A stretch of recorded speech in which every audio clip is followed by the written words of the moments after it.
14:30, siamo arrivati a Maiga Giau, andiamo a cercare una persona.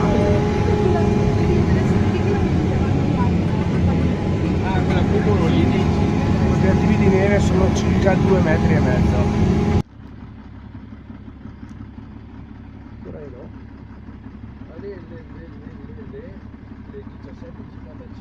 Ore 17:55, il gatto di neve di Belluno è arrivato in cima al passo di Giau.